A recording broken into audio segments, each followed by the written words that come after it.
मुश्किलात इसलिए बढ़ रही हैं कि इकॉनमी के जो टारगेट्स हैं वो पूरे नहीं हो रहे। अदादोशुमार के मुताबिक हुकूमत ने जो पैसा इकट्ठा करना था, जो टैक्स कलेक्शन करनी थी, उसमें हुकूमत को बहुत बड़ा खसारा हुआ है, जो 386 अरब रुपए का है। अगर आप इसको डॉलर्स के अंदर कन्वर्ट करें तो 1.4 अरब डॉलर्स का खसारा है जो पाकिस्तान को है, जो फाइट भी कर दिया। लेकिन अब इसमें से बहुत सारी चीज़ें ऐसी हैं जो कई सालों से नहीं हो सकी। जैसे अभी स्टेट ओन एंटरप्राइजेस की प्राइवेटाइजेशन का इशू है।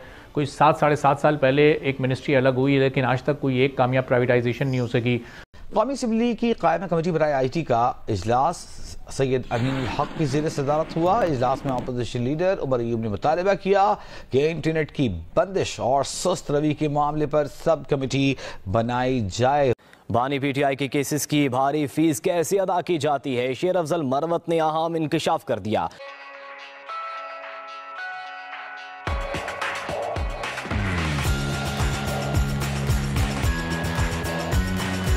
टारगेट पूरा करना था, IMF के साथ जो वादा किया हुआ था वो टारगेट पूरा नहीं हो पा रहा, बल्कि पाकिस्तान उस टारगेट से 1.4 अरब डॉलर पीछे है।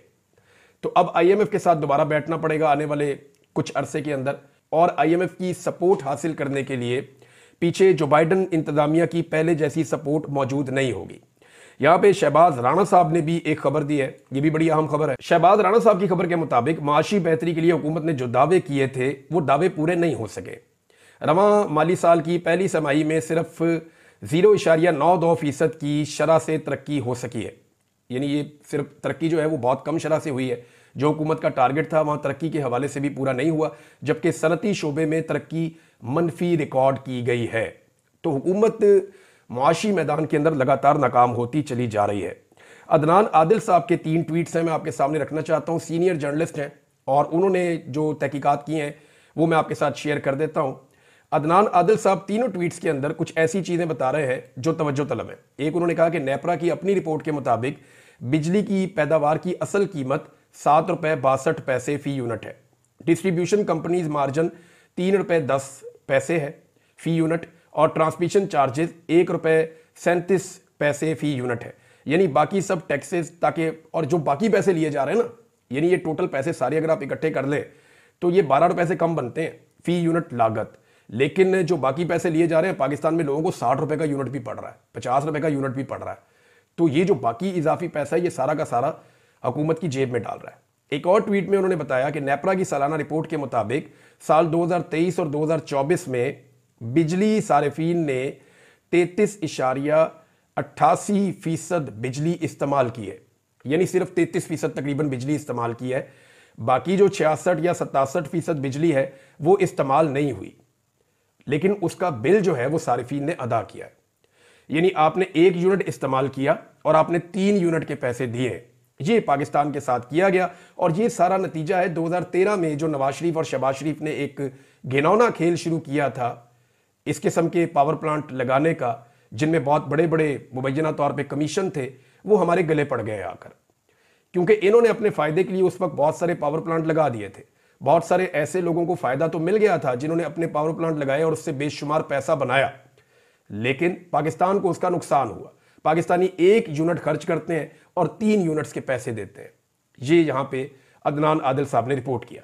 साथ ही वो बता रहे हैं कि 34 खानदानों की मलकियत 70 IPPs ने गुज़िश्ता 1 साल में मजमूई तौर पर 966 अरब रुपए वसूल किए हैं। ये सिर्फ 34 खानदान हैं जिनके 70 IPPs हैं। इन्होंने 966 अरब रुपए वसूल किए, लगभग 1000 अरब रुपया इन्होंने पाकिस्तानियों से वसूल किया है, जिनमें से 620 अरब रुपए सिर्फ कैपेसिटी पेमेंट के हैं। यानी जितना पैसा वसूल किया उसमें जो 2 हिस्से, अगर 3 हिस्से किए जाएं उस पैसे के, तो 1 हिस्से की हमने बिजली खरीदी है, बाकी 2 हिस्से जो है वो हमने बिजली बनाए बगैर उनको दिए। अंदाजा करें आप, यानी 966 अरब रुपया हमने उनको जो दिया है, उसमें से जो हमें बिजली मिली है वो 300 कुछ अरब की मिली है, जबकि 620 अरब रुपए की सिर्फ कैपेसिटी पेमेंट हमने पे की है। ये है पाकिस्तान के हालात। एक अच्छा इकदाम हुकूमत ने उठाया, और ये बहुत अच्छा है अगर हुकूमत इसको कर गुजरे तो। हुकूमत ने फैसला किया है कि जो ईरान पाकिस्तान गैस पाइपलाइन है उसके ऊपर अमेरिका को एतमाद में लिया जाए, उसके साथ मुज़ाकरात किए जाए। ये बहुत पॉजिटिव साइन है, पाकिस्तान को हर हाल में ये करना चाहिए। अगर ये हुकूमत ये कर जाए तो ये इसका एक बहुत बड़ा कदम होगा, ये बहुत बड़ी कामयाबी होगी। हुकूमत ने दुरुस्त सिमत में ये कदम उठाया, क्योंकि देखें पाकिस्तान में जो गैस की कीमत है वो अगर आप गुज़िश्ता कुछ अरसे की बात करें तो 850% बढ़ी है। जिन लोगों को चंद हज़ार बिल आता था उनको लाख लाख रुपए बिल आ रहा है। इतने बड़े बिल आ रहे हैं कि लोग पे नहीं कर पा रहे गैस का बिल। लिहाजा अगर हुकूमत किसी तरह से अमेरिका को इस पर राज़ी करती है या मुज़ाकरात के नतीजे में या किसी भी तरह ईरान से सस्ती गैस खरीदने का मंसूबा पाकिस्तान बना लेता है तो पाकिस्तान के अंदर गैस का बहरान बहुत हद तक टल जाएगा। फिर हुकूमत को साल डेढ़ साल पहले बिजली के मसले का भी इदराक हो गया था, लेकिन वो भी मामला अभी बहुत आहिस्तगी के साथ आगे बढ़ रहा है, उसमें भी कोई बड़ा रिलीफ अभी तक नहीं मिल पा रहा। तो ये जो हल तलब अभी इश्यूज़ हैं जो पिछले चंद सालों में नहीं हल हो सके, वो अब अगले फ़ौरन 2-3 साल या 5 साल के इतने शॉर्ट पीरियड में, और 1 साल तो इस हुकूमत का गुजर ही चुका है, तो इतने कम अरसे में ये कैसे अपने किसी मंतकी अंजाम तक जाते हैं हमें दिखाई देंगे? ये तवक्को हमें रखनी चाहिए।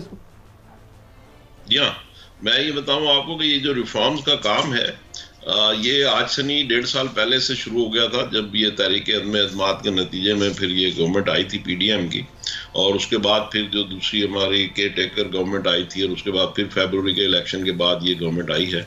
तो ये इस्लाहात का काम हमारी इकॉनमी में उस वक्त से शुरू हो गया था, और उसी के नताइज हैं जो आज हम देख रहे हैं कि हमारी इकॉनमी कंसोलिडेट कर रही है और अच्छा परफॉर्म कर रही है।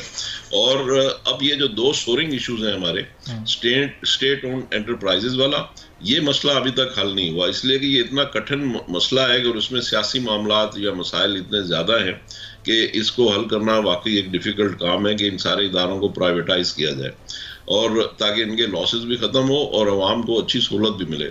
और इसी तरह बिजली का मसला है, ये 2 इश्यूज ऐसे हैं कि इनको हल करना बहुत ज़रूरी है। अच्छा, बिजली के इशू पे अभी आपने IPPs की बात की, तो हमने FPCCI से जो इसके ऊपर कैंपेन चलाई थी, उसके नतीजे में 5 IPPs के जो एग्रीमेंट कैंसिल हुए हैं, तो उसमें 400 अरब रुपए की सालाना गवर्नमेंट को उसमें बचत होगी, और इसमें टोटल गवर्नमेंट जो दे रही थी कोई 2000 अरब रुपए पे कर रही थी कैपेसिटी चार्जेस, जो कि 20-21 रुपए पर यूनिट बनता है।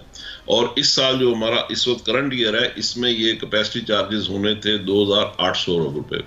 तो बहरहाल 400 अरब रुपए की तो ये आपकी उसमें सेविंग हुई है, और अभी तकरीबन 20 IPPs के एग्रीमेंट्स जो हैं वो अंडर रिव्यू हैं, और उसमें भी बहुत जल्द आपको इंशाल्लाह ये इत्तला मिलेगी कि उनके साथ भी मामलात सेटल पा गए हैं, उनके नतीजे में भी हमारी जो एक्सेस पेमेंट है इसमें खासा फ़र्क पड़ेगा।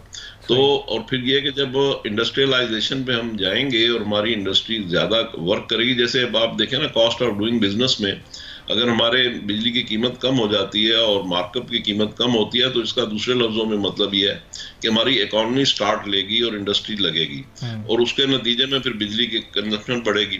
तो ये सारी चीज़ें ऐसी हैं कि अब हम हमारी एक फाउंडेशन बन गई है, और उस फाउंडेशन बनने की वजह से अब हम बेहतर पोजीशन में आ गए हैं। और सबसे अहम बात इसमें यह है कि अब इंटरनेशनल कम्युनिटी हम पे ट्रस्ट कर रही है बिकॉज ऑफ IMF प्रोग्राम, और IMF का प्रोग्राम जो है वो हम चूँकि कामयाबी के साथ उसमें चल रहे हैं, तो अब हमें बाहर से जो सस्ते लोन हैं वो मिलना शुरू हो गए हैं। तो पाकिस्तान की गवर्नमेंट को जो वो लोकल बोरोइंग कर रहे थे और महंगे कर्जे ले रहे थे, वो कर्जे अब उनको उतने नहीं लेने पड़ रहे, और उसी का नतीजा है कि इस वक्त 3100 अरब रुपया बैंकों के पास सरप्लस पड़ा है, जो कि वो बिजनेस कम्युनिटी को लैंडिंग करने के लिए वो तैयार हैं, और कदरे कम रेटों के ऊपर भी तैयार हैं।